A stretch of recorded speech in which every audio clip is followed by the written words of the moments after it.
लाभ मत उठाइए, हमारे मन में कोई जहर नहीं भरा हुआ है। भावुकता का लाभ अगर जहर होगा तो आपके मन में होगा। कैसे जहर भरा हुआ है? अगर हमारे मन में जहर भरा हुआ होता तो हमें हिंदू धर्म छोड़ने से कौन रोकता है? हमें हिंदू धर्म से प्यार है, इसके प्रति आदर है, हम ईश्वर में आस्था रखते हैं, इसलिए तो हिंदू हैं। नहीं, सुधांशु जी ने कहा कि मोदी जी के नेतृत्व में सेना ने पराक्रम और शौर्य दिखाया है। भारत की सेना हमेशा ही पराक्रम और शौर्य दिखाती रही है, चाहे दिल्ली में कोई भी बैठा हो। नेहरू जी के टाइम में भी दिखाया था, शास्त्री जी के टाइम में भी दिखाया था, इंदिरा गांधी के टाइम में भी दिखाया था, अटल बिहारी वाजपेयी के टाइम में भी दिखाया था।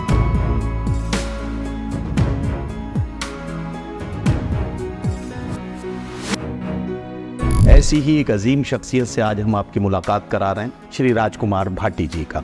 144 साल पहले 1881 सन था। क्या 1881 में कुंभ हुआ था? सुधांशु जी बता दें। अंग्रेजों ने 1855 में। ये जो साहित्य का जो आज का हाल है वो कैसा देखते हैं? तो ये हम कभी ध्यान देते ही नहीं थे कि कौन हिंदू है कौन मुसलमान है, किसी चीज में भी नहीं देते। ये देखते थे कि आजकल कौन बढ़िया लिख रहा है। बिल्कुल।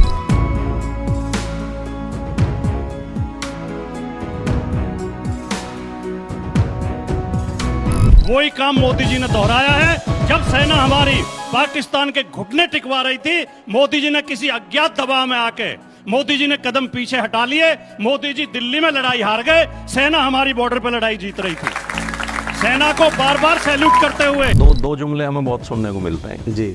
पहली बात तो जब मैं धार्मिक पाखंड पे, धार्मिक कुप्रथाओं के खिलाफ बोलता हूं तो कहते हैं तुम हिंदुओं के खिलाफ बोलते हो, मुसलमानों के खिलाफ क्यों नहीं बोलते? हाँ, ये एक इल्जाम आप पर ये लगता है।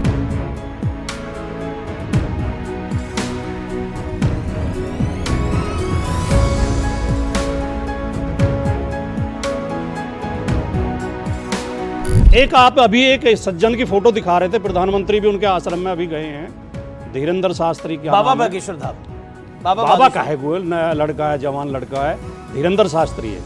बाबा कैसे है? वो प्रधानमंत्री तो कह रहे थे मेरा छोटा भाई। कि कुछ कट्टर हिंदू कट्टर मुसलमान हैं दोनों तरफ, वरना ज्यादा तादाद में इंसान हैं दोनों तरफ। बिल्कुल। और हमने कितने नाम कितने रूप उसको दे दिए। एक ही अल्लाह या भगवान है दोनों तरफ। वाह वाह। देखिए, इस तरह धमकी की बात मत करिए आप, असभ्यता प्रयोग मत करिए। शालीनता से मैं बात कर रहा हूँ। धमका क्यों रही हैं आप? क्या क्यों धमका रही हैं आप मुझे? अरे मैं भी समझा रहा हूँ आपको।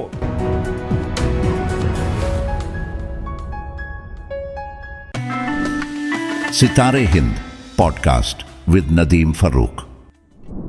दोस्तों आदाब, नमस्कार। सितारे हिंद सीरीज लेकर सुखंदान से एक बार फिर हम हाजिर हैं।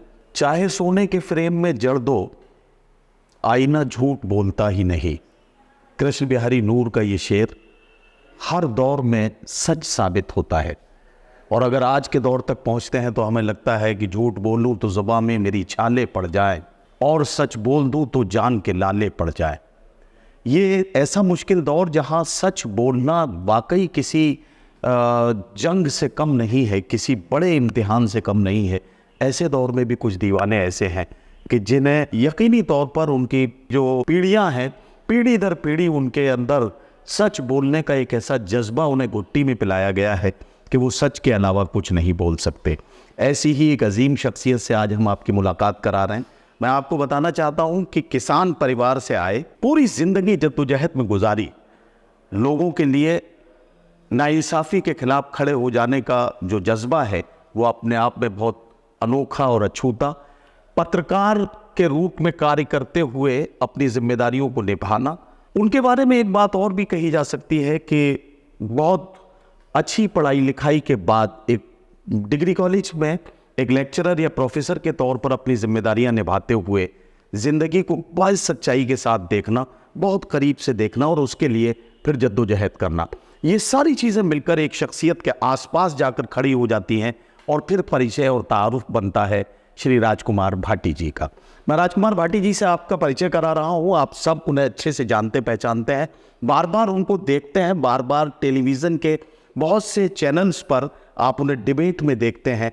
आप देखते हैं कि सादा सा लगने वाला ये शख्स कितनी बेबाकी और सच्चाई के साथ अपनी बात रखता है। उनका खुद का एक जुमला है जो मुझे बार बार याद आता है कि मैं साधारण बातों को साधारण तरीके से रखता हूँ। आइए ऐसी ही कुछ ऐसी बातें आपके सामने हम इस पॉडकास्ट के ज़रिए पहुँचाएं जिनके बारे में आप श्री राजकुमार भाटी से जानना चाहते हैं और उनसे समझना चाहते हैं। भाटी जी नमस्कार, मैं जी नमस्कार। नदीम फर्रुख। ये हमारी सीरीज़ है सितारे हिंद, जिसमें हम आप जैसी जो बड़ी पर्सनैलिटीज़ हैं जिन्होंने अपने विचारों से, अपनी विचारधारा से समाज में एक नई उम्मीद की किरण दिखाई है, तो ऐसे लोगों से हम लोगों का परिचय कराते हैं। इससे मुलाकात कराते वक्त मैंने आपके परिचय में बहुत सारी बातें लोगों को वैसे ही बता दी हैं जो लोग आपके बारे में पब्लिक डोमेन में जो चीज़ें हैं वो जानते हैं। मैं यहाँ से अपनी बात शुरू करता हूँ। आप किसान परिवार से आते हैं। जी जी। उस वक्त आपने सोचा था कि कभी राजनीति में जाएंगे? नहीं, मैंने बचपन में तो हमारे हालात ही नहीं थे। मैं बहुत छोटे किसान परिवार में पैदा हुआ। और मुझे याद है कि जब मैं प्राइमरी में पढ़ता था जी, तो मेरी फीस 10 पैसे महीना होती थी। ओह, और उस 10 पैसे के लिए मुझे कई बार क्लास में खड़ा किया जाता था। अरे, फीस समय पर नहीं जाती, 10 पैसे समय पर नहीं जाते थे। जी जी। और मुझे एक बार क्या वाकया याद है कि मैं जब मास्टर जी ने क्लास में खड़ा किया तो मैं घर आकर रोया कि मेरी फीस दे दो। मुझे वहाँ मास्टर जी खड़े करते हैं। तो मेरी दादी थी जी, तो घर में 10 पैसे नहीं थे। ओह, तो उन्होंने एक टोकरी में, क्योंकि किसान है हम, खेत में अन्न पैदा होता था, तो टोकरी में गेहूँ भर के दिए इसे बेच के और इसे दुकान पे बेच के और फीस दे देना। तो मैं उन्हें दुकान पे बेच के और तब 10 पैसे फीस जमा मैंने की। तो हम ऐसे हालात में रहे। और मेरे पिताजी बहुत सज्जन व्यक्ति, उनके कई आसपास के गाँव में मिसाल दी जाती है। तो ऐसे लोग राजनीति से वास्ता रखते नहीं जी जी हैं। अभी सौभाग्य से मेरे पिताजी हैं, 86 साल की आयु है उनकी। अरे वाह। तो लेकिन फिर जब पढ़ते हुए, बस मेरा सौभाग्य ये है कि मैं शुरू से ही कुछ अच्छे लोगों के संपर्क में आया और मैंने अच्छा लिटरेचर पढ़ा। क्योंकि लिटरेचर आपको दोनों तरह का मिलेगा, एक जो भटकाता है वो भी, और जो सही रास्ते पे ले जाता है वो भी। बिल्कुल सही कहते। तो मेरा सौभाग्य ये रहा कि मैंने प्रेमचंद जी को पढ़ा, राहुल सांकृत्यायन को पढ़ा, लोहिया जी को पढ़ा। जी साहित्य में मेरी रुचि थी तो मैंने MA हिंदी साहित्य में किया। जी। तो उसमें मैंने तमाम कबीर, नानक, दादू, रैदास, रसखान, मीरा, तुलसी, सूरदास सब पढ़े जी। और केवल पढ़े नहीं, समझे भी। जी जी। बाकी फिर नेताओं में उस समय एक आंदोलन उभर रहा था 90 के आस, मैंने 90 में MA किया था जी। तो उस समय अयोध्या का मसला गर्मा गर्म था। 90-92 तक तो वो बहुत ज़्यादा। जो लोग बोलते थे मैं दोनों पक्ष के लोगों को सुनता था। जी। उधर से जो है अशोक सिंघल हिंदू परिषद के अध्यक्ष थे तो वो कर रहे थे, लीड कर रहे थे। जी जी। इधर से सैयद साहबुद्दीन बाबरी मस्जिद, बाबरी मस्जिद एक्शन कमेटी के वो बोलते थे और दोनों ऊपर बोलते थे। जी जी। और दोनों ऐसा बोलते थे कि मामला और गर्म हो, ठंडा ना हो। तो हमारी तो स्पष्ट सोच रही है कि खराब बातें चाहे किसी धर्म का आदमी बोलता हो। मैं एक अभी आपने जिक्र किया कि मैं एक जुमला बोलता हूँ, मैं एक जुमला और बोलता हूँ जी, कि कोई धर्म, कोई जाति अच्छे बुरे नहीं होते, व्यक्ति अच्छे या बुरे होते हैं। बिल्कुल। तो हमें किसी व्यक्ति की गलती की वजह से पूरे समुदाय को दोषी नहीं ठहराना चाहिए, चाहे वो हिंदू हो, मुसलमान हो, सिख हो, ईसाई हो, दलित हो, सवर्ण हो, कुछ कोई भी। अच्छे बुरे सब में है, सारे समाजों में है। तो उस समय, अब तो मेरे बहुत अच्छे मित्र हैं, जमुना प्रसाद उपाध्याय फैजाबाद के जी जी शायर हैं। हम उस समय हमने उनका एक शेर पढ़ा, जी, पुजारी भी नहीं है जो, नमाजी भी नहीं है जो, वो मंदिर और मस्जिद के लिए गमगीन रहते हैं। अयोध्या है हमारी और हम सब हैं अयोध्या के, मगर सुर्खी में सिंघल और साहबुद्दीन रहते हैं। अरे वाह। तो इस तरह की सोच से फिर वो राजनीतिक लोगों में हम शरद यादव जी को, मुलायम सिंह यादव जी, रामविलास पासवान, मान्यवर काशीराम, फिर बाद में VP सिंह आए, उन्होंने मंडल लागू किया, इन सब को सुनते थे। मैं इनके सबके संपर्क में भी आया। जी जी। और इन सब से मेरे व्यक्तिगत संबंध रहे। अरे वाह। सौभाग्य से सब मैं VP सिंह जी के साथ बहुत बार ड्राइंग रूम में बैठ के चाय पी है, बातें की हैं, उनके साथ गाड़ी में चला हूँ। जी जी। और कई बार धरने में उनके साथ बैठे, आंदोलन में हिस्सा लिया। तो ये सब चीज़ें रही तो एक सोच बनती चली गई जी। और ये एक हमारे साथ प्लस पॉइंट था कि हम ऐसी जगह और ऐसी समाज में पैदा हुए कि बहन नाम की कोई चीज़ हमारे अंदर थी नहीं। सही। इसी से डरने की हमें कभी ज़रूरत नहीं पड़ी। जी जी जी जी। ठीक है नहीं। तो ये भी एक बहुत बड़ा फैक्टर होता है इस देश में। बिल्कुल। ये देश जो जाति और समुदायों का देश है, तो आप कहाँ रहते हैं और आपके आसपास किस तरह के लोग हैं, तो उन सब चीज़ों से हमारी मुखरता जो है वो प्रबल होती गई जी। और मैं समझता हूँ कि सच तो आदमी को, हर आदमी को बोलना चाहिए और सच के साथ खड़ा होना चाहिए।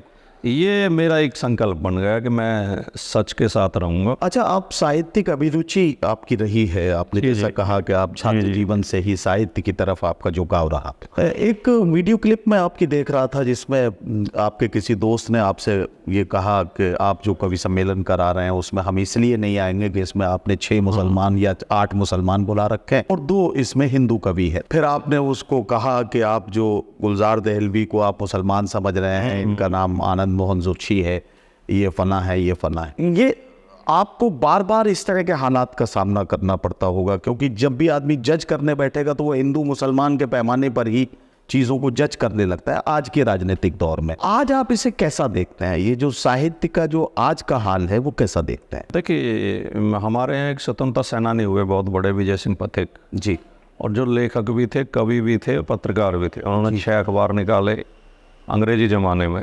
अच्छा। और 32 किताबें लिखी। उनके खुद का बहुत अच्छा साहित्य है और स्वतंत्रता सेनानी थे। तो उनकी जन्मतिथि पे हम 27 फरवरी को हर साल कवि सम्मेलन कराते हैं। 2005 में मैंने शुरू किया था। अच्छा। तो उनकी श्रद्धांजलि स्वरूप तो उसका हमने नाम दिया गंगा जमुनी कवि सम्मेलन। जी। उसमें हम हिंदी के, उर्दू के शायर और कवियों को शामिल बुलाते हैं और गंभीर लोगों को बुलाते हैं। और देश का कोई चोटी का कवि या शायर बचा नहीं होगा जो मेरे उसमें ना है हो। बिल्कुल। तो ये हम कभी ध्यान देते ही नहीं थे कि कौन हिंदू है कौन मुसलमान है, किसी चीज़ में भी नहीं देते।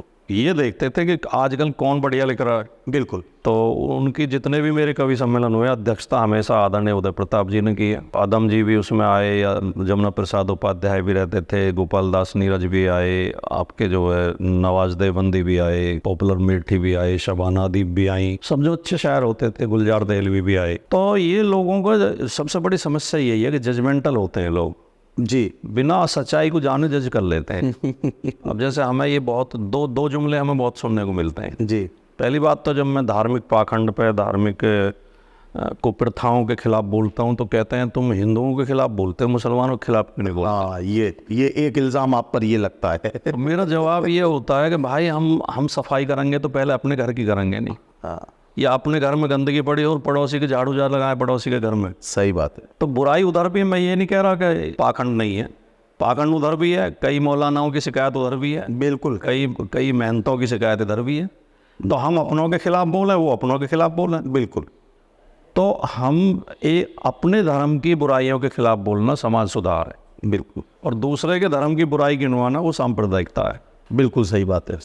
तो हम इसलिए पहले अपने लोगों के खिलाफ बोलते हैं, फिर वो कहते हैं उधर तो बोलने वाले हैं ही नहीं। हाँ, ये तो बहुत कट्टर होते हैं ये तो बहुत। मैंने कहा यार 10 लोग तो आज भी मौजूद हैं जो आज भी बोलते हैं, उनके कट्टरता के खिलाफ बोलते हैं। और तस्लीमा नसरीन को इसलिए बांग्लादेश छोड़ना पड़ा कि वो इस्लामिक कट्टरवाद के खिलाफ बोलती है। जी जी। शीबा असलम फहमी है, बहुत बड़ी लेखिका हैं जी।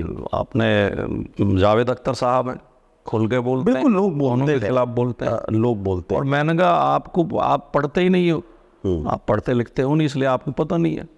रस खान एक मुसलमान होकर, 5 वक्त की नमाज पढ़ने वाला मुसलमान होकर लिख रहा है कि मानस हो तो वही रस खान बस गोकुल गांव के ग्वार, उससे बड़ा कृष्ण भक्त कौन होगा? सही बात है। इकबाल साहब ने लिखा कि है राम के वजूद पे हिंदुस्तान को नाज, अहले नज़र समझते हैं उनको इमाम हिंद। इमाम हिंद जो उनकी नज़्म है वो बहुत मशहूर नज़्म है, और ये बहुत कम लोगों को पता होगा। मिर्जा गालिब से बड़ा शायर तो कोई मेरे ख्याल से पूरे भारतीय मालिक में नहीं। बिल्कुल ना, हिंदुस्तान पाकिस्तान बांग्लादेश में सबको मिला के भी उनसे बड़ा शायर। हाँ, गालिब उनका एक शेर है कि जल गया जिस्म तो दिल भी जल गया होगा। हाँ, जो कुरैते और राख जुस्त जो क्या है? वाह। तो ये राख जो मुसलमानों में तो नहीं कुरेदी जाती, ये तो हिंदू ही कुरेदते हैं भाई। जिस्म तो हिंदुओं के जलते हैं। बिल्कुल सही बात है। वो तो किसके लिए लिख रहे हैं? वो तो अपना दिया संस्कृति से प्रभावित थे, हिंदू संस्कृति को अपनी संस्कृति मान के ही तो वो लिख रहे थे। जी जी जी। और हिंदुओं में जब मुर्दे को जला के फिर अगले दिन जाके वो अस्थियां जब चुगते हैं, अस्थियां चुगते हैं गंगा में जाके चुगने वाला जो तो ये शेर पूरी तरह वो बात कह रहा है कि कुरेदते हो राख तो जो क्या है। तो मैंने कहा ऐसा नहीं है ये जो आप कहते हो। तो वो ही उन्होंने टिप्पणी की कि आपके देखो आपके कार्ड में जो 2 तो हिंदू हैं और 4 मुसलमान मैंने कहा यार हमने तो क्या ध्यान दिया नहीं, मैं देखता हूँ। तो फिर मैंने देखा, मैंने कहा ये गुलजार दहलवी को आप मुसलमान समझ रहे हो गए जी, ये आनंद मोहन जोशी हैं जी, और ये मासूम गाजियाबादी को भी आप मुसलमान समझ रहे होगे, ये नरेंद्र है जी। ये तो इनके तखल्लुस हैं। तो सवाल ये है कि लोग मैंने खुद एक वो लिखी है, गज़ल लिखी है जी। मैं वो कहना चाहता हूँ, आपके दर्शकों से कहना चाहता हूँ कि कुछ कट्टर हिंदू कट्टर मुसलमान हैं दोनों तरफ, वरना ज़्यादा तादाद में इंसान हैं दोनों तरफ। बिल्कुल। और हमने कितने नाम कितने रूप उसको दे दिए, एक ही अल्लाह या भगवान है दोनों तरफ। वाह वाह वाह। तो ये तो कट्टरवादी लोग विभाजन करने। वो एक नौजवान शायर है हरदोई का, सलमान जफ़र उसका नाम है, तो उसकी गज़ल का एक शेर है बड़ा बड़ा अच्छा सा, जो जिस टॉपिक पे आप अभी बात कर रहे थे कि सख्ती थोड़ी लाजिम है पर पत्थर होना ठीक नहीं। हिंदू मुस्लिम ठीक है साहब, कट्टर ओवर नहीं, बिल्कुल ठीक। तो ये जो है वो आज की युवा पीढ़ी भी इस बात को समझ रही है। और जाहिर है कि सेकुलरिज्म का मतलब ये नहीं है कि मुसलमान जाके मंदिर में पूजा करने लगे और हिंदू जाके जानमाज बिछा के नमाज पढ़ने लगे। सेकुलरिज्म का मतलब यह है कि हम अपनी आस्थाओं का पालन करें और दूसरे की आस्थाओं को सम्मान दें। यही सेकुलरिज्म का असली मतलब। नहीं, मैं अपने भाषणों में अक्सर एक बात बोलता हूँ जो हमें ज़रूरत महसूस करता हूँ कि इन्हें लोगों को समझाने की ज़रूरत है। मैं एक बात बहुत बार बोलता हूँ, बहुत बार, जी जी जी, कि अच्छे हिंदू की अच्छे मुसलमान की कोई लड़ाई है ही नहीं। जी जी, लड़ाई बुरे हिंदू और बुरे मुसलमान के बीच है। बिल्कुल सही कह रहे हो। अगर सारे हिंदू अच्छे हिंदू हो जाएं और सारे मुसलमान अच्छे मुसलमान हो जाएं, झगड़ा ही खत्म हो जाए, झगड़ा ही खत्म हो जाएगा। तो इन बुरे लोगों को पहचानने की ज़रूरत है दोनों तरफ। ये जो बुरे लोग हैं, अब आदरणीय उदय प्रताप जी का भी एक शेर याद आता है मुझे, कि शेर शायरी की बात हो गई थी। उन्होंने बहुत सुंदर बात लिखी है कि जाने क्या जादू करते हैं मंदिर मस्जिद वाले लोग, वाह। नफरत को मजहब समझे हैं जक्के भोले वाले लोग। वाह वाह वाह वाह। इस वक्त आप समाजवादी पार्टी के राष्ट्रीय प्रवक्ता के रूप में काम कर रहे हैं और जाहिर है कि मैं बड़ी जिम्मेदारी के साथ ये बात कह रहा हूँ कि मैं सभी दलों के राजनीतिक जितने भी राष्ट्रीय प्रवक्ता और जो सैटेलाइट चैनलों के प्रोग्रामों में आते हैं, उनमें आपका जो लहजा है, जो जितना मुखर है, आप जितने बेबाकी से अपनी बात रखते हैं, ऐसा अक्सर देखा नहीं जाता है। दूसरे लोग जो है वो सिर्फ बस मुझे जान बचाते हुए नजर आते हैं लोग। आप जिस बेबाकी के साथ कहते हैं, अक्सर लोग आपके बारे में कहते हैं कि आपकी बाबाओं से कोई बहुत पुरानी रंजिश है, आप बाबाओं के खिलाफ जो है तो अक्सर आपके बयान रहते हैं। जैसे बाबा रामदेव को आपने सबसे पहले आपने लाला रामदेव को जो नाम दिया, बागेश्वर धाम जो धीरेन्द्र शास्त्री है उसके बारे में भी आपके जो बयान आते, तो इसकी कोई ख़ास वजह नहीं? कोई ख़ास वजह नहीं है। मुझे हर उस आदमी से चिढ़ है जो पाखंड करता हो, ढोंग करता हो और अपने फ़ायदे के लिए, आर्थिक फ़ायदे के लिए लोगों को मूर्ख बनाता हो, उल्लू बनाता हो। जी। अब ये कहना कि मैं पर्चा निकाल दूंगा, मैं ये बता दूंगा कि तुम्हारा क्या सवाल है, संभव ही नहीं है। ऐसी कोई टेक्निक ही नहीं पैदा हुई है। बिल्कुल, ये विज्ञान विरोधी बात है। और देश और समाज और दुनिया विज्ञान से आगे बढ़ेगी, पाखंड से नहीं बढ़ेगी। जी। दुनिया की जितनी समस्याएं हल की हैं, दुनिया को जितनी समस्याएं दी हैं, पहली बात तो उनमें से 90% धार्मिक लोगों की दी हुई हैं। अगर धर्म की ना भी कहूँ तो धार्मिक लोगों की। दुनिया के जितने फसाद हैं 90% धर्म की वजह से हैं। दुनिया में जो लोग नारकीय जीवन जी रहे हैं वो धार्मिक पाखंडों की वजह से। और दुनिया को जितने सुख दिए हैं, जितनी समस्याएं हल की हैं, जितने सवाल हल किए हैं, वो सारे विज्ञान ने हल किए हैं। जी। आज अगर आप इस कैमरे पर हमसे बात कर रहे हैं तो इस कैमरे का आविष्कार विज्ञान ने किया। किसी बाबा ने मंत्र मार के कैमरा नहीं बनाया। जी जी। अगर ये लाइट जल रही है, बिजली का आविष्कार किया तो विज्ञान ने किया। हम हवाई जहाज में उड़ रहे हैं, मोबाइल का यूज कर रहे हैं, ये सब विज्ञान है, सब विज्ञान की देन है। बीमारियां जितनी हैं उन खोजा तो विज्ञान ने खोजा। हमारे देश में, पूरी दुनिया में चेचक की महामारी फैलती थी, हर साल लाखों लोग मरते थे। जी। धार्मिक लोग यही मानने को तैयार नहीं थे कि कोई बीमारी है। जी। वो कहते थे कि ये धार्मिक प्रकोप है, ईश्वर का प्रकोप है, उसकी पूजा पाठ करवा, इसीलिए उसका नाम वो माता आ गई, माता रानी कहते थे। जी जी जी जी। और डॉक्टर जेनर ने अमेरिका में उसका टीका की खोज की। जी। और आज चेचक खत्म कर दी दुनिया से। आज इनाम है कोई चेचक। बिल्कुल सही बात। पोलियो का यही हाल है। पोलियो ग्रस्त बच्चे पैदा होते थे, कहते थे ये ग्रहण की वजह से हुआ, गहन हुआ बोलते थे उन्हें। पोलियो का टीका खोज दिया, दुनिया से पोलियो खत्म कर दी। जी। तो हमें विज्ञान की तरफ चलना चाहिए, धार्मिक पाखंडों की तरफ नहीं चलना चाहिए। जिन दो लोगों से आपने दो लोगों के नाम लिए, बाबा रामदेव से मेरी बहुत अच्छी मुलाकात है। जी। ऐसे ही बैठ के खूब अच्छी बातें हुई हैं, घंटों भर हुई हैं। जी जी। साथ में चाय पी है। मुझे कोई नफरत नहीं है, चिढ़ नहीं है जी। उन्हें मैंने उनके सामने भी उनके जो जिन चीज़ों से मुझे ऐतराज़ है वो कही है। और बागेश्वर जो ये धीरेन्द्र शास्त्री है, इससे व्यक्तिगत तो मेरी मुलाकात नहीं होती, लेकिन इसके जो बहुत नज़दीकी लोग हैं, जब मैंने इसके खिलाफ 2-3 बार चैनलों पर बोला और वो क्लिप वायरल हुई तो उनके फोन तो मेरे पास नहीं, खुद आए चल गया। अच्छा अच्छा अच्छा। जहाँ मैं रहता हूँ वहाँ भी उनके शिष्य हैं। जी जी जी बहुत नज़दीकी है जी। बोले जी हम बाबा के साथ आपकी एक मीटिंग रखाना चाह रहे हैं, चाय पी लें उनके साथ बैठ के। मुझे कोई ऐतराज़ नहीं है, मुझे कोई नफरत थोड़ी है या कोई, लेकिन बात मैं वही कहूँगा जो कह रहा हूँ। आप ये उम्मीद करो कि मैं उसके सामने जाके हाथ जोड़ के कह दूंगा जी मुझसे गलती होगी, नहीं नहीं नहीं नहीं, मैं सवाल वही उठाऊंगा कि तुम मूर्ख क्यों बनाते हो लोगों को कि मैं पर्चा निकाल देता हूँ। अब तार कहते हो मेरी रावण से बात हुई थी फ़ोन पर जी, और हनुमान का नंबर भी मेरे पास है। तो मूर्खतापूर्ण बात है। और ये घमंड में ये लोग सोचते हैं कि हम अब इतने ऊपर पहुँच गए हैं कि ये सब कीड़े मकोड़े हैं। घमंड में ऐसी घटिया बातें भी बोल देते हैं। इसी धीरेन्द्र शास्त्री ने एक कथा में कहा था, किसी महिला के मांग में सिंदूर लगा हुआ है तो समझो इस प्लॉट की रजिस्ट्री हो चुकी है। हाँ, ये कहा था।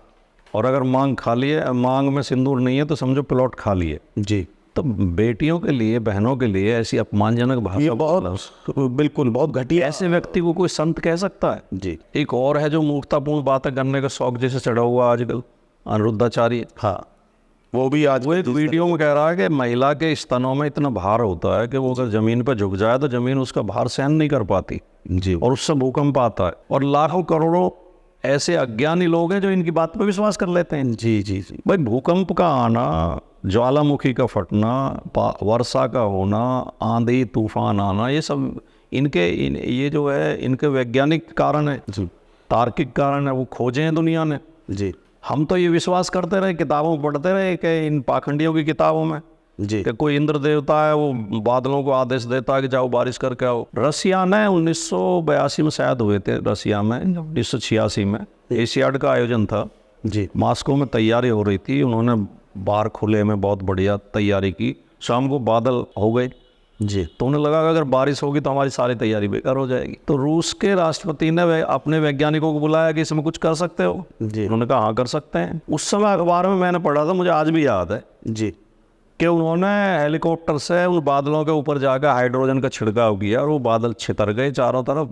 मॉस्को के चारों तरफ बारिश हुई, मॉस्को में एक बूंद नहीं पड़ी, मॉस्को में नहीं हुई। तो विज्ञान कृत्रिम बारिश करा भी सकता है, बारिश को रोक भी सकता है। ठीक है नहीं।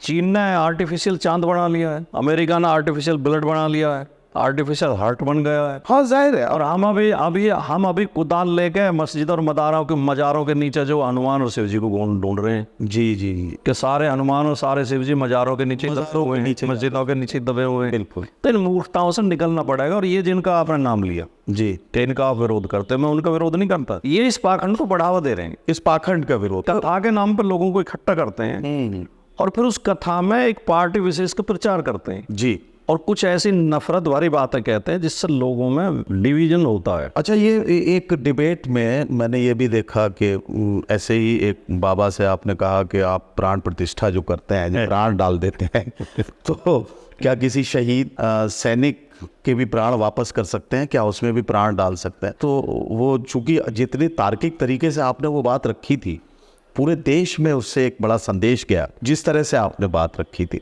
आमतौर पे ऐसे प्रवक्ताओं को वहाँ ऐसे देखा नहीं जाता है कि कोई भी किसी पार्टी का राष्ट्रीय प्रवक्ता इस तरह से, इस जिम्मेदारी के साथ और इस बेबाकी के साथ अपनी बात रखे। देखिए, मैं बताऊं नदीम भाई जी, एक तो हम राजनीति में हैं, राजनीतिक व्यक्ति को सबका सम्मान करना चाहिए, सही बात, और सबकी भावनाओं का ख्याल रखना चाहिए, सबकी आस्था का ख्याल रखना चाहिए। बेशक। मैं दादरी में जहाँ रहता हूँ, मेरे पड़ोस में 2-3 गांव शियाओं के हैं जी, उनके यहाँ मजलिस होती रहती है। कोई मौत होगी तो तीजे पे मजलिस होती है, चैलुम पे होती है, एलुम पे। तो मैं अक्सर उनमें वो बुलाते हैं, मैं जाता हूँ, मतलब वैसे भी जाते हैं, शौक प्रकट करने का कार्य करता है उनके यहाँ। सही बात है। तो मैं बहुत मजलिस उनके पूरी श्रद्धा के साथ बैठ कर सुनता हूँ। जो मौलवी आते हैं वो करते हैं, बताते हैं, क्योंकि सिर पे वो कपड़ा रख के बैठते हैं तो मैं भी रुमाल रख के बैठ जाता हूँ। जी। मेरे मित्र कई सरदार जी हैं, वो अक्सर गुरुद्वारे में कार्यक्रम रखते हैं, उसमें भी जाके यहाँ भी मैं जाके कपड़ा बांध के मत्था भी टेकता हूँ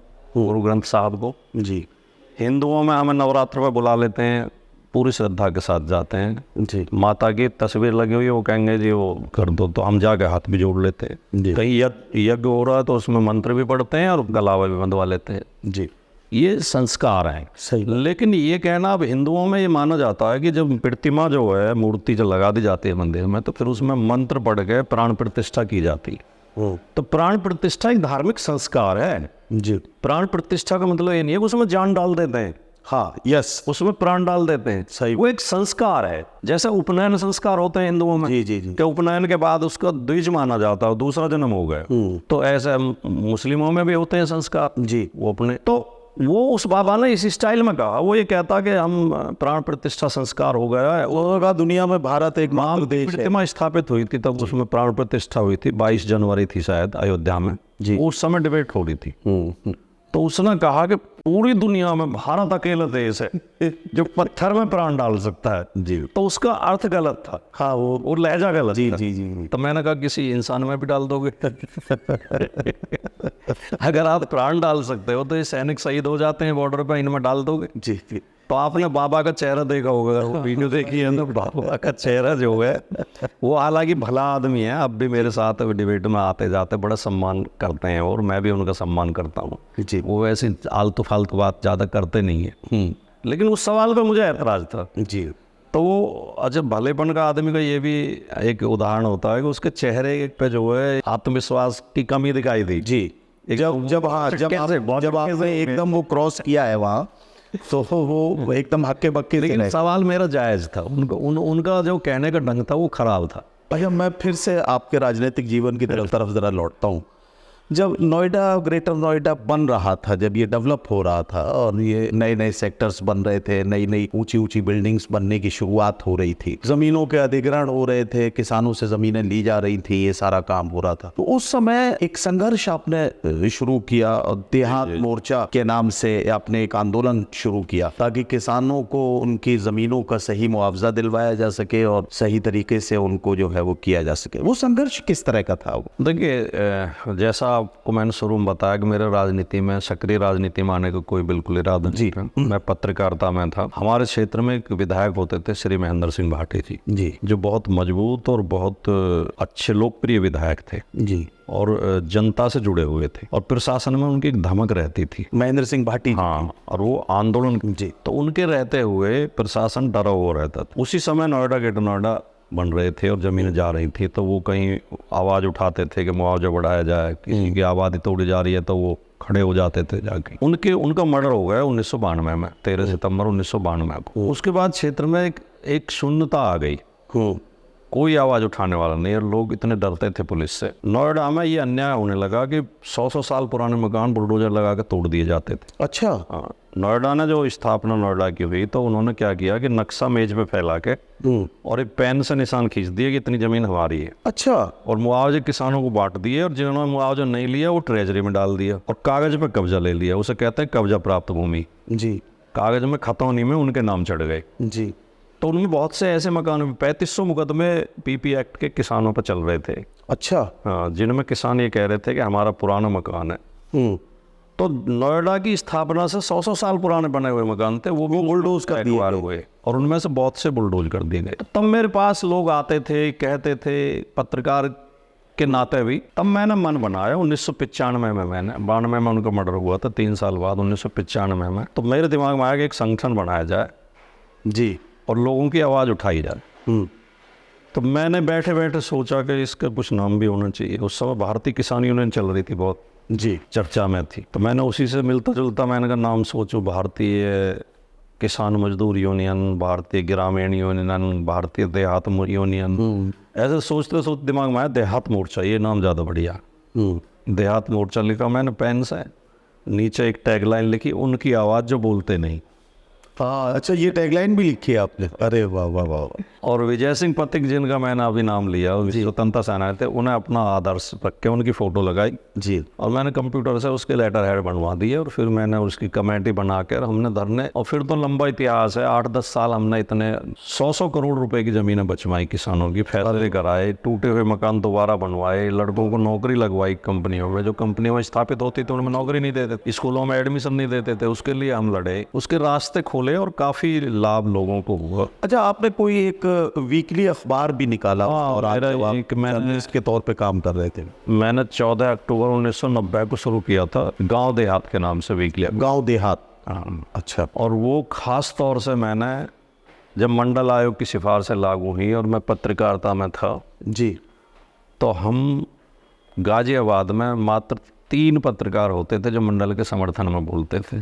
अच्छा, एक मैं था, एक यादव जी थे, एक मुस्लिम भाई थे, ओके। केवल 3। सारे के सारे पत्रकार मंडल के खिलाफ लिखते थे, झूठी स्टोरियां लगाते थे। हाँ, तो हमने ज़रूरत महसूस की कि यार सच्चाई भी तो सामने आनी चाहिए। तो जो स्थापित अखबार थे वो हमारे छापने के लिए तैयार नहीं थे, तो मैंने अपना अखबार निकाला, अपना अखबार शुरू। और वो बहुत लोकल लेवल पे जी, 2-3 जिलों तक पहुंच थी, लेकिन बहुत सफल कामयाब अखबार था। मुझे उस पर गर्व इस बात का है कि मैं एक भी कॉपी किसी को फेरी नहीं देता था जी। और 2000 अखबार छपते थे, 2000 अखबार बिकते थे आवाज़ लग के। जी जी। अच्छा, एक बड़ा पर्सनल सा सवाल भाटी जी, वो ये कि आपने जब राजनीतिक जीवन शुरू करने का इरादा किया कि अब मुझे राजनीति करनी है, मुझे राजनीति की तरफ जाना है, आपके लिए बहुत आसान था कि आप बसपा की राजनीति करते और मायावती जी का गांव और आपका गांव पास पास में है, बसपा के कुछ बड़े चेहरे भी आपके आसपास उधर होंगे, आपके लिए बहुत आसान था कि आप बसपा की तरफ जाते,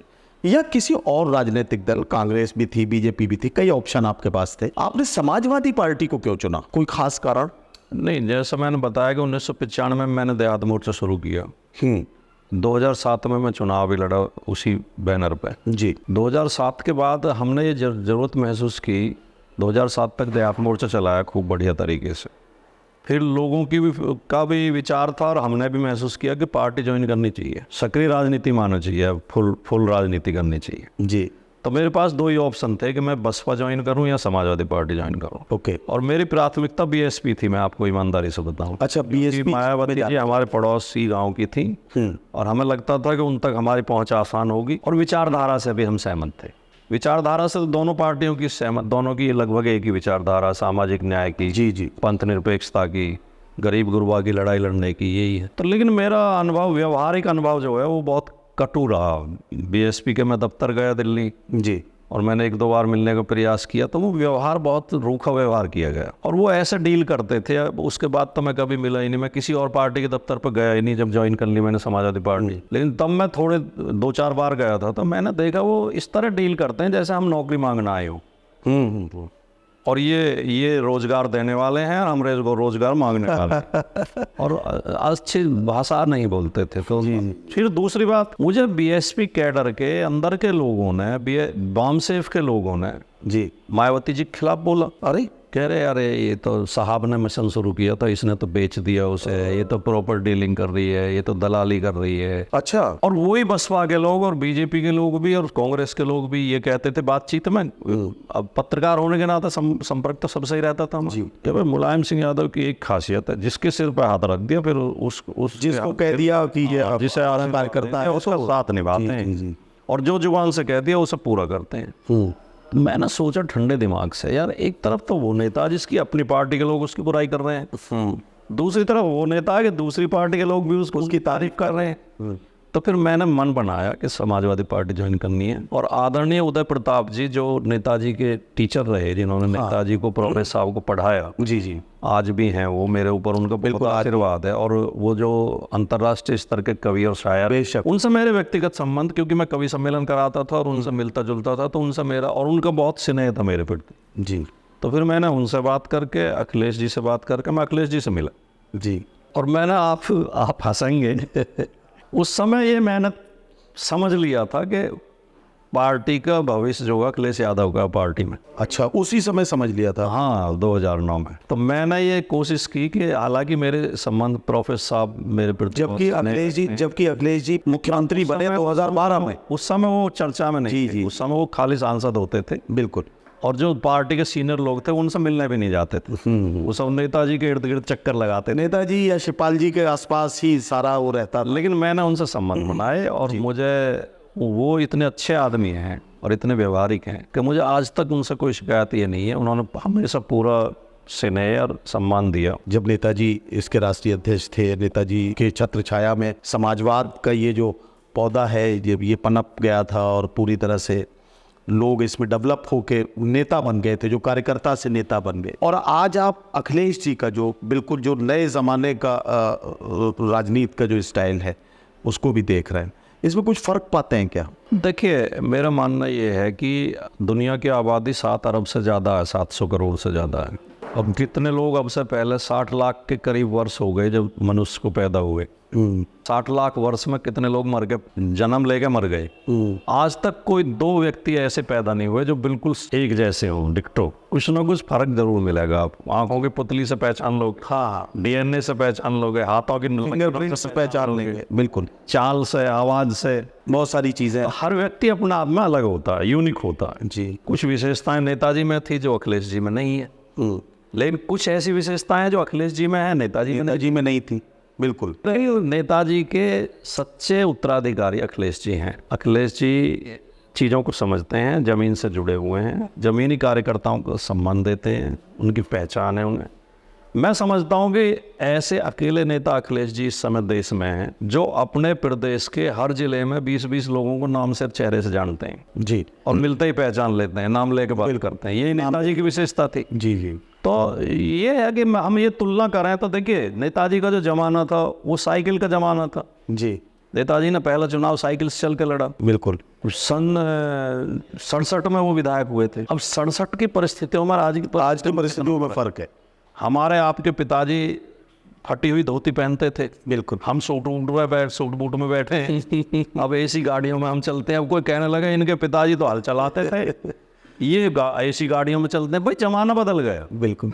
तब किसी के पास फ़ोन होते थे, आज सबके हाथ में मोबाइल है। अच्छा, नेताजी के साथ आप बहुत करीब से आपने नेताजी को देखा है, उनके काम करने का तरीका देखा है। नेताजी के समय का कोई बहुत मज़ेदार सा कोई ऐसा किस्सा, कोई ऐसा वाकया जो आपको जीवन भर याद रहेगा, जो आप भूल ही नहीं सकते? कोई ऐसा कोई छोटी सी घटना होती है जो हम नेताजी के तो बहुत किस्से मुझे मालूम है। मुझे इसलिए भी मालूम है कि मैं व्यक्तिगत तौर पर नेताजी के संपर्क में बहुत ज़्यादा नहीं रहा, लेकिन आदरणीय उदय प्रताप जी तो एनसाइक्लोपीडिया है नेताजी के बारे में। अगर जानना हो बिल्कुल तो उनसे ज़्यादा, क्योंकि उन्होंने उन्हें कक्षा 10 से और 9 से और 12 तक पढ़ाया।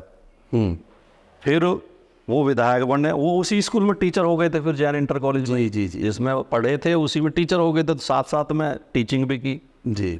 फिर राजनीति में ले आए नेताजी, उन्हें मैनपुरी से सांसद हुए उदय प्रताप जी 3 बार वो सांसद रहे। तो उनके इतनी नज़दीकी थी कि उन्हें उनके बारे में एक एक चीज़ पता, तो वो मुझे किस्से सुनाते रहते हैं। तो बहुत किस्सा ऐसे नेताजी के किस्से सुनाने लगेंगे तो पूरा दिन चला जाएगा। लेकिन कोई एक आप सुनना चाहें तो नेताजी की विशेषता पहचानने के लिए, उसके लिए जो है कि उनको वो किस तरह काम करते थे। नेताजी ने एक तो वो मुझे बताते हैं गुरुजी कि नेताजी को नेताजी कब से कहने लगे।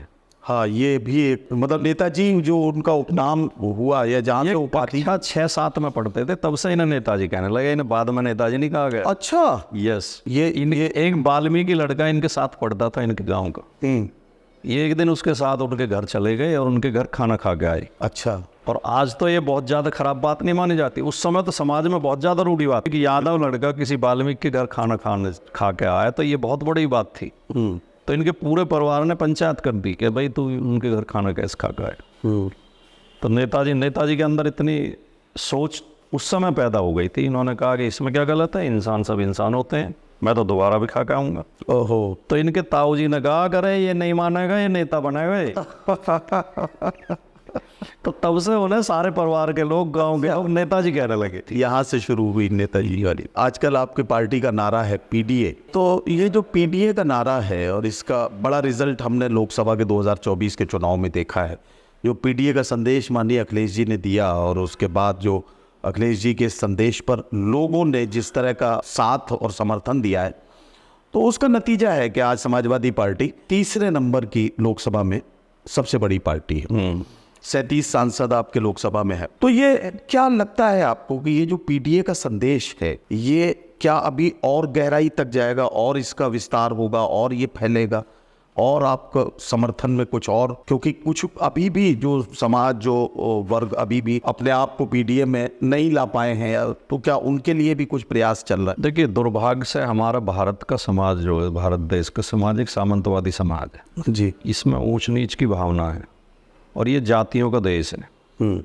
और इसमें एक सीढ़ियाँ बनी हुई हैं, कोई इस सीढ़ी पे खड़ा है, कोई उस सीढ़ी पे खड़ा है जी। समानता की भावना इस देश में नहीं है, इसकी परंपरागत सोच में। और उस सामंतवादी व्यवस्था की वजह से 90% लोगों का हर समय शोषण हुआ और हर क्षेत्र में हुआ, धर्म के क्षेत्र में भी, राजनीति के क्षेत्र में भी, धन के क्षेत्र में भी, सम्मान के क्षेत्र में भी, जमीन का बंटवारा भी उन जातियों के आधार पर, हर चीज़ का बंटवारा उस पर। तो इन 90% लोगों को अपमानित किया गया है और पीड़ित किया गया है जी, और उनके हक मारे गए हैं। और इनकी आवाज़ समय समय पर 600 ईस्वी पूर्व में गौतम बुद्ध ने वर्ण व्यवस्था के खिलाफ आवाज़ उठाई थी। उसके बाद अनेक महापुरुष हुए हैं जिन्होंने समय समय पर, चाहे कबीर रहे हों, रैदास रहे हों, चाहे बाद में तिवा फुले रहे हों, साहू जी महाराज रहे हों, फिर मान्यवर काशीराम जी रहे हों, फिर वर्तमान में नेताजी मुलायम सिंह यादव जी, लालू यादव जी और दूसरे लोग, इन्होंने इस वर्ण व्यवस्था के असमानता के खिलाफ और सामाजिक न्याय के लिए आवाज़ उठाई है। नाम उन्हें अलग अलग देते रहे हैं जी।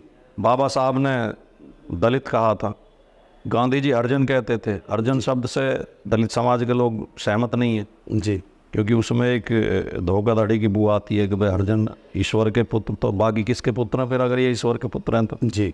मान्यवर काशीराम ने बहुजन समाज कहा जी। और लोहिया जी और अम्बेडकर साहब के ज़माने में भी दलित और पिछड़ों की एकता बनाने की कोशिश हुई थी, उस समय भी हुई थी। फिर 1992 में नेताजी ने और काशीराम जी ने गठबंधन किया, वो दलित पिछड़ा की एकता बना, सपा बसपा। लेकिन जो सामंतवादी लोग हैं, जो जातिवादी लोग हैं, जो शोषक हैं, जिनकी पार्टी आज सत्ता में है जी, जिनके संगठन आरएसएस, विश्व हिंदू परिषद और बीजेपी हैं, बजरंग दल, और ये उन लोगों ने षड्यंत्र करके हमेशा गठबंधन तोड़वाए। तो ये अब जो है ये वर्तमान जो नया प्रयास है वो अखिलेश जी की तरफ से, अखिलेश जी ने एक बात समझ ली कि संगठनों के गठबंधन बन जाते हैं तो वो टूटना आसान है। पार्टियों के गठबंधन को कोई भी तोड़ सकता है, हम पार्टियों का नहीं समाज का ही गठबंधन बनाएंगे। पीडीए का नारा इसलिए दिया है कि समाज एकजुट हो, और उनकी बात को लोग समझ रहे हैं और एक लोग हो रहे हैं, इसलिए समाजवादी पार्टी की वोट लगातार बढ़ रही हैं जी।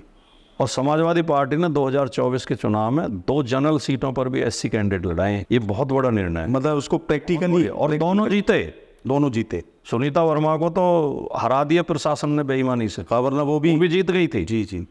और अवधेश प्रसाद जी अयोध्या से जीते, जो इनका गढ़ था, जहाँ वो भी जनरल सीट थी। तो ये पीडीए का नारा एक सच्चाई पे आधारित है, यथार्थ पे आधारित है, न्याय के लिए है, और ये कामयाब हो रहा है, इसे लोग समझ रहे हैं और लोग अखिलेश यादव जी के और समाजवादी पार्टी के नेतृत्व में एकजुट हो रहे हैं। अच्छा, सामाजिक न्याय के जो विचारक है, जो लोग हैं जो सामाजिक न्याय के साथ खड़े हैं, वो लोग अक्सर अब ये कहने लगे हैं कि साहब संविधान खतरे में है, संविधान को खतरा है, संविधान जो है वो को बदलने की और उसको मिटाने की, उसको हटाने की कोशिश की जा रही है। ऐसा लगता है क्या? देखिए, भारत का संविधान विश्व का सर्वश्रेष्ठ संविधान, सर्वोत्तम संविधान, और भारत के संविधान में जो प्रावधान है वो शोषण को रोकते हैं, गैर बराबरी को रोकते हैं जी, न्याय की बात करते हैं। बाबा साहब के नेतृत्व में ये बहुत शानदार संविधान बना है जी, जो हर व्यक्ति को बराबर का अधिकार देता है। तो जो सामंतवादी लोग, सामंतवादी सोच के लोग हैं, और जो नफरत फैलाने वाले, सांप्रदायिकता फैलाने वाले, शोषण करने वाले, पूंजीवाद को बढ़ावा देने वाले जी, उनके आड़े ये संविधान आता है। हाँ, देखिए, आप एक बात समझिए जी। अब जब आपने सबसे शुरू में मुझसे ये सवाल पूछा था कि इनके खिलाफ आप क्यों बोलते हो और इतना क्यों बोलते हो और इनसे क्या दिक्कत है, क्योंकि जिसे ज्ञान होगा नहीं वो फिर सच बोलेगा। बिल्कुल। तो मैंने इनके बारे में पढ़ा है, मुझे पता है कि 1925 में आरएसएस की स्थापना हुई और 1947 तक देश की आज़ादी में आरएसएस देश की आज़ादी की लड़ाई से दूर रही, और केवल दूर नहीं रही, अंग्रेजों के साथ रहे। अच्छा, यस। जब 1942 में गांधी जी ने नारा दिया कि अंग्रेजों भारत छोड़ो, और गांधी जी ने कहा कि अंग्रेजों की सरकारी नौकरी सब छोड़ के बाहर आ जाओ, और सुभाष चंद्र बोस ने आज़ाद हिंद फौज बनाई और उन्होंने कहा कि अंग्रेजों की फौज छोड़ के मेरी फौज में आ जाओ, हम अंग्रेजों से लड़ेंगे और देश को आज़ाद कराएंगे।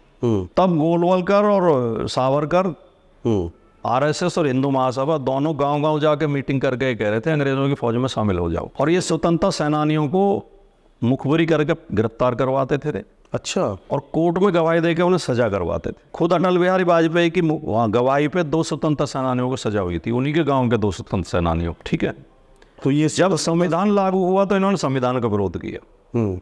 जब भारत का राष्ट्रीय ध्वज तिरंगा, जो आज ये तिरंगा यात्रा निकाल रहे हैं जी, जब तिरंगा लहराने पर लाठी पड़ती थी तब तो ये तिरंगे से दूर थे।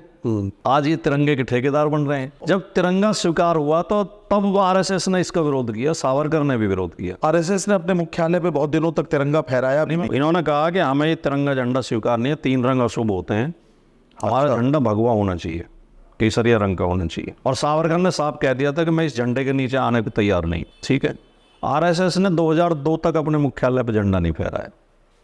26 जनवरी 2001 को 2 लड़कों ने, युवा लड़कों ने जो देशभक्त थे, उन्होंने जाकर आरएसएस के मुख्यालय पर नागपुर में झंडा लगा दिया। तो आरएसएस ने रिपोर्ट लिखवाई उनके खिलाफ, उन्हें जेल भिजवाया। अरे, और जब ये केस कोर्ट में आया जी, तो जज ने पूछा कि इन्होंने कौन सा झंडा फहराया था, कि जी तिरंगा झंडा, हमने देश का झंडा फहराया था। तो बोले तुम्हें क्या आपत्ति है, तुम झंडा नहीं फहराते हो, स्वतंत्रता दिवस पे भी नहीं फहराते हो। तो आरएसएस ने कहा नहीं, तो कोर्ट ने आदेश दिया कि आपको 15 अगस्त और 26 जनवरी को झंडा फहराना पड़ेगा, राष्ट्रीय ध्वज। ये कोर्ट के आदेश पर फहराया? के आदेश के बाद ये फहराते हैं और केवल 15 अगस्त और 26 जनवरी को ही फहराते हैं, बाकी दिन नहीं लगाते हैं। और इनके किसी कार्यक्रम में राष्ट्रीय ध्वज नहीं मिलेगा, इनका वही मिलता है, केसरियाई।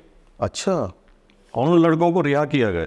महात्मा गांधी की हत्या में आरएसएस का हाथ तो सब जानते हैं। हाँ, गॉडसे आरएसएस का मेंबर। बिल्कुल। तो जो संगठन स्वतंत्रता संग्राम के खिलाफ रहा हो, राष्ट्रीय संविधान के खिलाफ रहा हो, राष्ट्रीय ध्वज के खिलाफ रहा हो, जिसने राष्ट्रपिता की हत्या की हो, उस संगठन को आप देशभक्त मान सकते हैं। इसलिए हम इनके विरोधी, इसलिए विरोध कर रहे हैं। अच्छा, बिल्कुल। अब आज की परिस्थितियों तक आ जाते हैं। आज के हालात में आजकल वोट चोरी का जो ये मुद्दा इस वक्त पूरे देश में बहुत गरमाया हुआ है, और आम इंसान तक, मैं समझता हूं कि बिल्कुल गली मोहल्लों तक, छोटी छोटी चौपालों तक और गांव के आखिरी किनारे तक अब ये चर्चा धीरे धीरे पहुंच रही है। पहले जो बात सिर्फ अखबारों में और वहां तक रहती थी, लेकिन अब वो आखिरी इंसान तक सोशल मीडिया के माध्यम से पहुंच गई है। वोट चोरी को लेकर बहुत सारे लोग बहुत सशंकित हैं, बहुत उन्हें लग रहा है कि अगर इस तरह की चोरी करके सरकारें बनाई जा रही हैं तो फिर हमारे जो मौलिक अधिकार है, फिर इस डेमोक्रेसी का मतलब क्या बचा है? देखिए, जो विपक्ष ने जो आवाज़ उठाई है जी, जो बात रखी है, वो सारी तथ्यात्मक रखी है, सबूतों के साथ रखी है, और चुनाव आयोग के कागजों से ही सबूत दिए हैं। हाँ, उन्हीं में से सबूत निकाले गए हैं। बिल्कुल। तो इसके बाद तो चुनाव आयोग को तुरंत कार्रवाई करनी चाहिए थी, लेकिन चुनाव आयोग जो भाषा बोल रहा है वो एक संवैधानिक संस्था की भाषा नहीं है। वो बीजेपी के प्रकोष्ठ की तरह व्यवहार कर रहा है और बीजेपी के प्रवक्ताओं की भाषा बोल रहा है, और इनमें बहुत सारे सबूत हैं। सबसे पहले आवाज़ समाजवादी पार्टी ने उठाई थी। 2022 के विधानसभा चुनाव के बाद अखिलेश यादव जी ने प्रेस कॉन्फ्रेंस करके कहा था कि पीडीए के वोट चिन्हित कर करके काटे गए हैं काफ़ी संख्या में, और ख़ास तौर से यादव और मुसलमानों के। तो चुनाव आयोग ने कहा कि आप हमें सबूत दीजिए। तो समाजवादी पार्टी ने 18,000 शपथ पत्र दिए चुनाव आयोग को जी, जिन्होंने ये शपथ दी कि हम, मेरी वोट थी लिस्ट में लेकिन चुनाव के समय काट दी गई। चुनाव आयोग ने आज तक कोई कार्रवाई नहीं की है, वो 18,000 शपथ पत्रों को दबा के बैठा है। महाराष्ट्र में 70 लाख वोट बढ़ाए गए, 5 महीने के अंदर इतने वोट बनाए गए कि जितने पिछले 5 साल में बने थे। उससे बीजेपी की सरकार बनी, फर्जी वोट थे। बिहार में 66 लाख वोट काटे जा रहे हैं जी, SIR के नाम पर, वो भी यही षड्यंत्र है। कर्नाटक में राहुल गांधी ने सबूत के साथ रख दिया है कि एक ही विधानसभा पे उन्होंने अभी तो रखा है कि 1,250,000 वोट फर्जी बनाए गए, और उस लोकसभा की 6 विधानसभाओं में बीजेपी हारी, और 7वीं उस विधानसभा में आके 1 लाख वोट से बढ़त लेके पिछली 80,000 की पूर्ति कर दी और 20,000 वोट से जीत गई। अच्छा, इस वोट चोरी वाले मामले पर इंडिया गठबंधन के विभिन्न दलों का जो आपसी जो उनका जो सामंजस्य है, या यूं कहिए कि जो उनकी केमिस्ट्री है, जो ट्यूनिंग है, वो इतनी ज़बरदस्त नज़र आ रही है कि सत्ता पक्ष के माथे पर उसकी वजह से पसीना देखा जा सकता है। जो समझदार लोग हैं वो उसको समझ रहे हैं। तो आपको लगता है कि ये संघर्ष क्या किसी नतीजे तक पहुंचेगा? देखिए, भारतीय जनता पार्टी ने बहुत कुछ बिगाड़ने की कोशिश की है 11 साल में, लेकिन इस देश में लोकतंत्र की जड़ें इतनी गहरी हैं और न्यायिक प्रक्रिया इतनी मजबूत हो चुकी है कि तमाम तिकड़मों के बाद भी यहाँ लोकतंत्र को और संविधान को ख़त्म नहीं किया जा सकता। तो इस आधार पर मैं विश्वास के साथ कह सकता हूँ कि ये परिणाम तक पहुँचेगा। इसमें चुनाव आयोग को झुकना पड़ेगा, और इसमें चुनाव आयोग को जेल भी जाना पड़ सकता है, और सरकार के भी कई लोगों को जेल जाना पड़ सकता है। अच्छा, और इनकी इतनी दुर्गति होनी है अगले समय में कि 1947 में देश आज़ाद होने के बाद ये सन 90 तक इन्हें कोई पूछता नहीं था, बीजेपी को और जनसंघ को। इनकी सब जगह जमानतें जब्त होती थी। अब अगले 50 साल इनकी फिर इसी तरह जमानतें जब्त, क्योंकि इनकी असलियत लोग जान चुके हैं। ये जब नंगे होंगे जी। इनके हर काम में घोटाला है, राफेल में भी घोटाला है, इलेक्ट्रल बॉन्ड में भी घोटाला है, कृषि बिल लेकर आए थे वो भी घोटाले के लिए लेकर आए थे, मजदूरों के खिलाफ कानून ये लेकर आए हैं, तमाम जो ये शिक्षा विद्यालयों को बंद कर रहे हैं, मदशालाएं खोल रहे हैं। हाँ, ये एक अजीब सी विडम्बना है। पूंजीपतियों की प्रॉपर्टी लगातार बढ़ती जा रही है। इकोनॉमिक सर्वे ये कहता है कि 1% लोगों के पास देश की 73% प्रॉपर्टी है, 3% लोगों के पास जी, और 99% के पास 27% प्रॉपर्टी है। ये असमानता ला रहे हैं, बगावत के लिए माहौल तैयार कर रही है, इससे अराजकता की स्थिति पैदा हो जाएगी। तो ये इन्हें झुकना पड़ेगा और देश पटरी पर आएगा, ये हमें पूरा विश्वास है, क्योंकि देश में देशभक्तों की संख्या ज़्यादा है और मोहब्बत करने वालों की संख्या ज़्यादा है, नफरत करने वाले मुट्ठी भर हैं। इसका मतलब ये है कि जितने संविधान से मोहब्बत करने वाले लोग हैं, जब वो एकजुट हो रहे हैं, तो ये माना जाए कि अब झोला उठाने का समय बहुत जल्द आने वाला है। या ये संविधान से, कानून से, आपसी एकता से, सामाजिक न्याय से, ईमानदारी से मोहब्बत करने वाले ज़्यादा हैं और वो सब एकजुट हो रहे हैं और ये एकजुटता रंग लाएगी। अरे वाह, बहुत। तो बड़ी आपने बहुत अच्छी जानकारियाँ आपके माध्यम से हमें मिली और आपने बहुत समय भी दिया है। हमारे दर्शकों के लिए कोई संदेश, अगर आप एक लाइन का कोई संदेश। जो आपका चैनल देख रहे हैं, सबसे निवेदन करूंगा कि 2 तरह की सूचनाएं आप तक पहुंचती हैं, एक भटकाने वाली और एक सही रास्ते पर लाने वाली। बेशक, एक देश को विनाश करने वाली, एक देश का निर्माण करने वाली। सही कह रहे हैं। एक नफरत फैलाने वाली, एक मोहब्बत फैलाने वाली। अपने बुद्धि और विवेक का प्रयोग करें, उकसाने वाली बातों में ना आए। हमें आपस में लड़के हम देश का नुकसान करेंगे, देश टूट जाएगा। हमें मोहब्बत के साथ सच्चाई के लिए, न्याय के लिए लड़ना चाहिए और हमें तर्कशील होना चाहिए, वैज्ञानिक सोच होनी चाहिए हमारे। बहुत शुक्रिया। आप मुलाकात कर रहे थे और आप बहुत खूबसूरत बातचीत सुन रहे थे। समाजवादी पार्टी के राष्ट्रीय प्रवक्ता श्री राजकुमार भाटी जी हमारे साथ थे और राजकुमार भाटी जी के जीवन के वो अनछुए पहलू जो आप जानना चाहते थे वो आप तक पहुँचे हैं। सुखन्नान और सितारे हिंद की टीम को आप इजाज़त दीजिए। मैं नदीम फ़ारूक आपसे इजाज़त चाहता हूँ। बहुत शुक्रिया।